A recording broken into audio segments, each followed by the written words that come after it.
আসসালামু আলাইকুম। কেমন আছো তোমরা সবাই? আজকে মামুনি বানাবে প্যানকেক। মিহিরিমা, এটা প্যানকেক না, এটা প্যানকেকের মতো দেখতে হলো, এটা ডিফারেন্ট একটা জিনিস। আজকে আমু বানাচ্ছে মরক্কন বাগরির। এটা প্যানকেকের মতোই সফট, আর উল্টো পাশ থেকে দেখতে এটা পুরো প্যানকেকের মতোই। আর এটা নর্মালি কিছুটা দেখতে আমাদের খোলা জালি পিঠার মতো, বাট এটা খুবই সফট, খুবই মজা, টেস্টও একদম ডিফারেন্ট।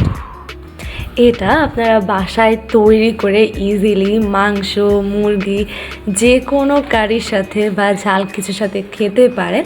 আর যারা মিষ্টি পছন্দ করেন তারা চাইলে এটা মধুর সাথেও খেতে পারেন, এটা ওভাবেও খুবই মজা লাগে।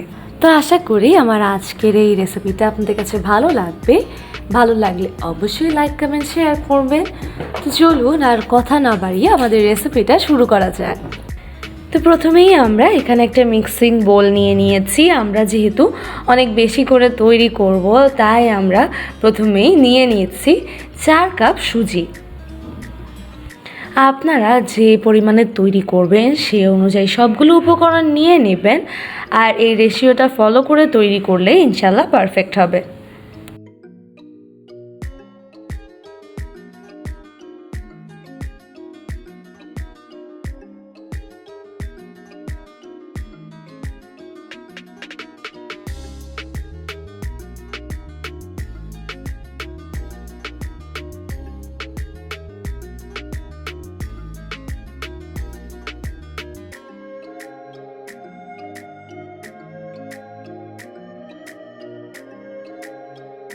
চার কাপ সুজি নেওয়ার পর এখন আমরা এতে অ্যাড করব 2 কাপ ময়দা। আমরা যতটুকু সুজি ব্যবহার করব তার অর্ধেক ময়দা নিয়ে নিব। ময়দাটা দিয়ে এখন আমরা এতে অ্যাড করব সুগার। আমরা এখানে 1/3 কাপের মতো সুগার ব্যবহার করেছি, কারণ এটা বেশি মিষ্টি হবে না, এটা হালকা হালকা মিষ্টি হবে। আর এটা আমরা যে কোনো মাংস বা যে কোনো মুরগি দিয়ে এটা আমরা খাবো। দিয়ে দিয়েছি পরিমাণ মতো লবণ। এখন আমরা এতে অ্যাড করছি ইস্ট। আমরা 4 কাপ সুজির মধ্যে একদম কম কম করে 2 চামচ ইস্ট দিয়েছি। এবার আমরা এই শুকনো উপকরণগুলোকে একটু ভালোভাবে মিক্স করে নিব।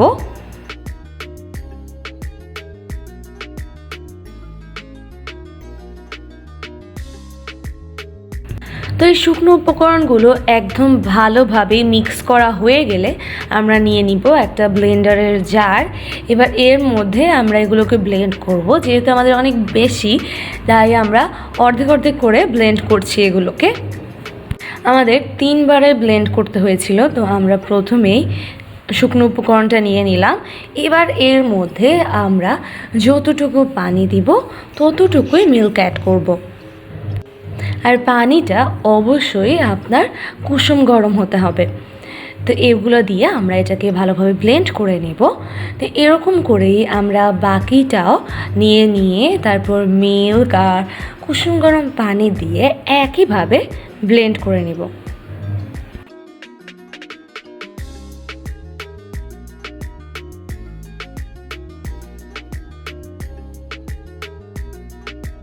তো এই যে আমাদের প্রথমবার ব্লেন্ড করার পর এখন আমরা আবারও নিয়ে নিচ্ছি।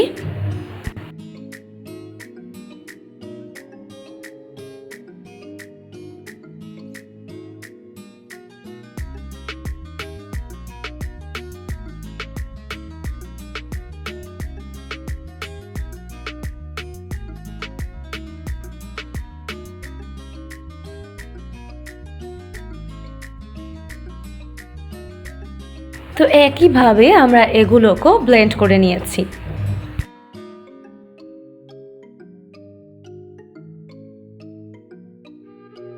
আর শেষবারের মধ্যে এখন আমরা এতে বেকিং পাউডার অ্যাড করব। এটা আমরা প্রথমে অ্যাড করিনি, দিয়ে দিচ্ছি 1 চামচের মতো বেকিং পাউডার। এবার এটাকেও আমরা ব্লেন্ড করে তারপর আমরা আগে যেগুলো ব্লেন্ড করেছি সেটার সাথে ভালোভাবে মিক্স করে নিব। এই যে আপনারা দেখতেই পারছেন আমরা এগুলোকে বেশ কিছুক্ষণ ধরে একদম ভালোভাবে মিক্স করে নিতে হবে যাতে সম্পূর্ণ ব্যাটারটা একদম সেম কনসিস্টেন্সির থাকে।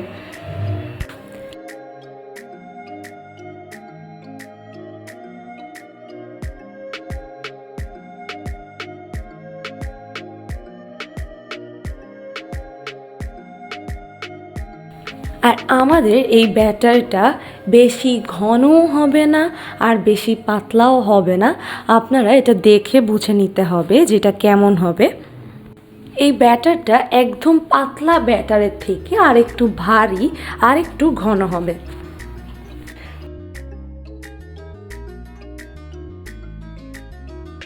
তো এই যে আমরা বাগড়িটা তৈরি করতে চলে এসেছি। আমরা চুলায় একটা প্যান বসিয়ে দিয়েছি, তার মধ্যে আমাদের ব্যাটারটা দিয়ে দিয়েছি।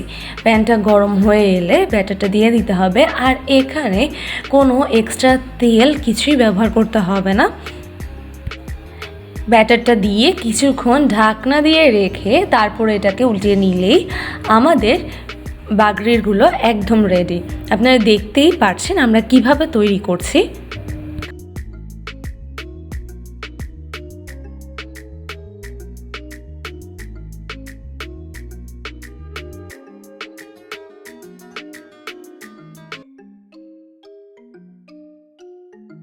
তো আপনারা দেখতেই পাচ্ছেন যে পিঠাগুলো কতটা সুন্দর হচ্ছে। পিঠাগুলো যখন দেখবেন যে একদম চিতই পিঠার মতো এরকম ছিদ্র ছিদ্র পুরাটা জালি জালি হয়ে গিয়েছে, তখনই বুঝবেন যে আপনাদের ব্যাটারটা পারফেক্ট হয়েছে আর পিঠাটাও পারফেক্ট হচ্ছে। তা আমাদের পিঠাগুলো মাশাআল্লাহ খুবই সুন্দর হচ্ছে। আপনারা দেখতেই পাচ্ছেন আমরা একটার পর একটা কীভাবে তৈরি করছি। আপনার ব্যাটারটা যদি পারফেক্ট হয় তাহলে পিঠাটা খুব ইজিলি খুব সুন্দর হবে। শুধু প্যানের মধ্যে ব্যাটারটা দিয়ে এটাকে একটু ছড়িয়ে তারপর কিছুক্ষণ ঢাকনা দিয়ে রেখে ঢাকনাটা উঠালে আমাদের পিঠাগুলো বা বাগড়িরগুলো একদম রেডি। আর মাশাআল্লাহ সবগুলো বাগড়িরই অনেক সুন্দর এবং পারফেক্ট হচ্ছে। আর এই যে এই পিঠাটা দেখুন কতটা সুন্দর হয়েছে। আমরা উল্টা সাইডটাও দেখিয়ে দিচ্ছি, এই কত সুন্দর একটা কালার এসেছে।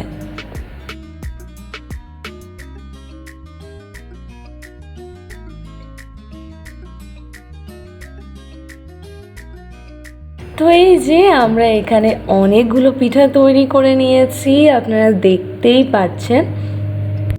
আর এই পিঠাগুলো দেখতে যেমন সুন্দর এটা খেতে তেমনই মজা। আর এটা খুবই সফট, একদম সফট সফট এই পিঠাগুলো। আপনারা যে কোনো কারি, চিকেন, বিফ সব কিছুর সাথে খুবই মজা করে খেতে পারবেন। কোনো গেস্ট আসলেও আপনারা তাকে মাংসের সাথে এই বাগড়িগুলো তৈরি করে দিতে পারেন। আর আপনারা ব্যাটারটা পারফেক্টলি তৈরি করলে আপনাদের একটা পিঠাও নষ্ট হবে না, প্রত্যেকটা অনেক সুন্দর হবে।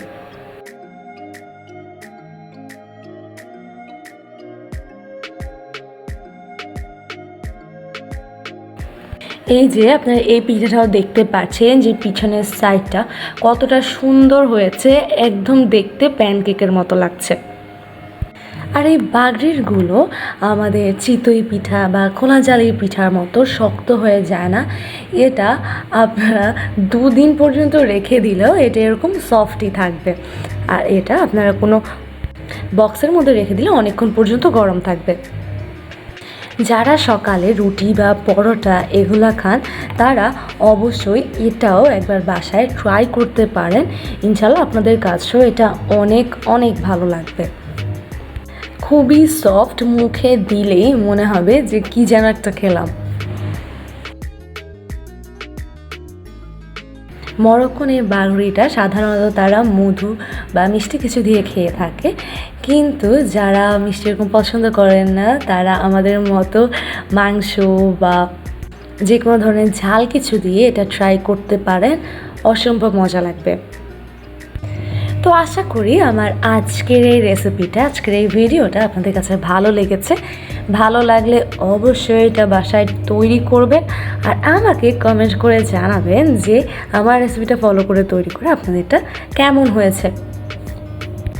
আর যদি ভালো হয় অবশ্যই লাইক কমেন্ট শেয়ার করবেন, আমার চ্যানেলটাকে সাবস্ক্রাইব করতে ভুলবেন না। যারা আমার ভিডিওটা ফেসবুক থেকে দেখছেন আমার পেজটাকে ফলো দিবেন, লাইক দিবেন। আর যারা ইউটিউব থেকে দেখছেন আমার চ্যানেলটাকে সাবস্ক্রাইব করে আমার সাথে থাকবেন। তো ভালো থাকবেন, সুস্থ থাকবেন, আমার সাথে থাকবেন। আসসালামু আলাইকুম। আসসালামু আলাইকুম।